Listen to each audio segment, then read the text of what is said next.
Hello everyone, I'm Miss Sharon. Welcome back to Feature Friday here at the Coatesville Area Public Library.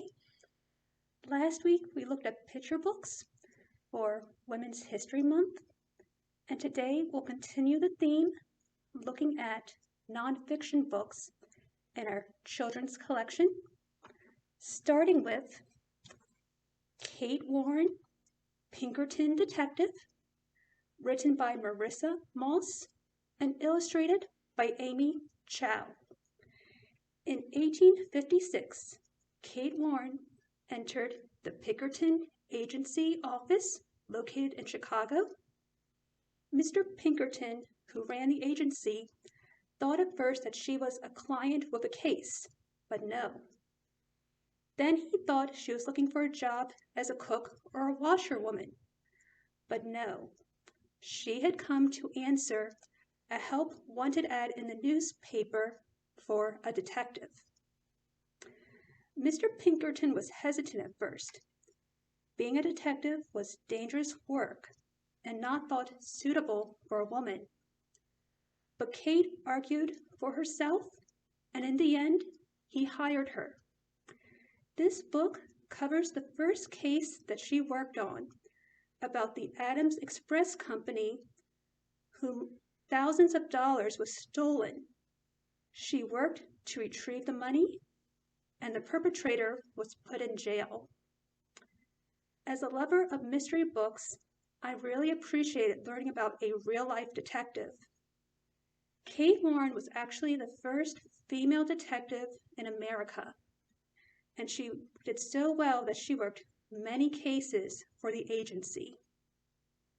Something that Kate pointed out was that due to the fact that she was a woman, there were things she could do and places she could go that male detectives could not, and that served her well in her career and serves as a reminder to us that being different from men is okay, and our abilities and skills we can use in our own lives.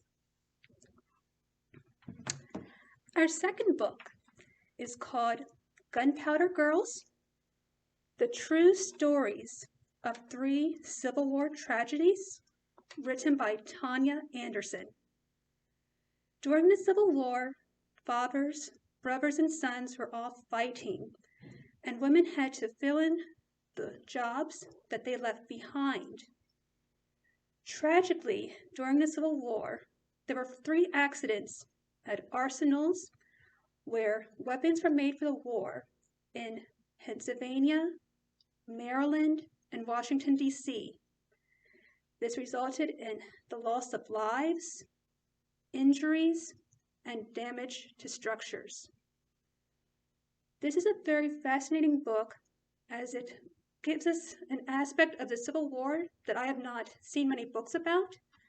Mostly, what was the experience of women and girls during the Civil War? Working class women and girls, some as young as 9 years old, were working in these arsenals to make weapons. And even though it was dangerous work, the need to provide for their families, especially in the absence of husbands and fathers, overrode their fear for this dangerous work. This book is a reminder that there are many sad and tragic stories and events throughout women's history. And it is important that we learn and remember them as much as the triumphant and happy stories. For my third book, I chose 10 Days a Mad Woman by Deborah Noyes, and this is a biography about Nellie Bly. She was born and raised in Western Pennsylvania before moving to New York City in the late 1880s to pursue her dream of being a reporter for a newspaper. 10 Days a Mad Woman refers to what's possibly her most famous report. She got herself into an insane asylum located on what is now Roosevelt Island in New York. She was there for 10 days, and when she came out, She wrote an expose about the horrible conditions in the asylum, the terrible treatment that patients received. They were not cared for or generally helped to be made better.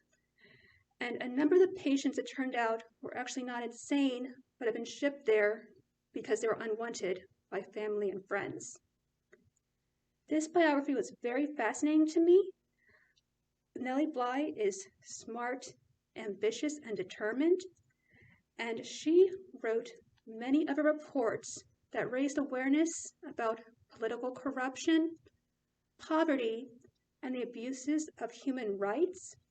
And the book reads almost like a daring adventure as you learn about the other stunts, undercovers that she went on to report on these issues. So this would be a book I think you'd really enjoy learning, and it makes us appreciate how today we have many journalists, reporters, and women who work at news stations today.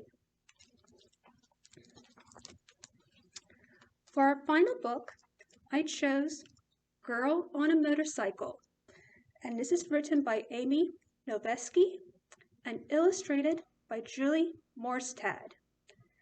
This is the true story of a woman, Anne France D'Obeville, who was the first woman to actually ride a motorcycle around the world alone. I really enjoyed this book.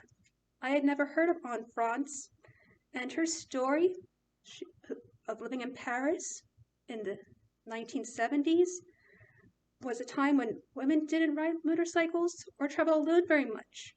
And this is a theme that we've covered for most of our books of women who broke barriers and made it possible for today riding motorcycles and traveling to be quite common. And the illustrations in here are very beautiful, and this can be an inspiration for us who have our own dreams to go and pursue them. Even if we're not certain in the end, we will succeed. For our featured spotlight today, I chose Joyce Sidman. She is a poet who lives in Minnesota. She has written many poetry books that have been awarded with Newbery and Caldecott honors. She loves nature, and that is reflected in many of the books that she has written. This concludes our segment on nonfiction books here in our children's collection.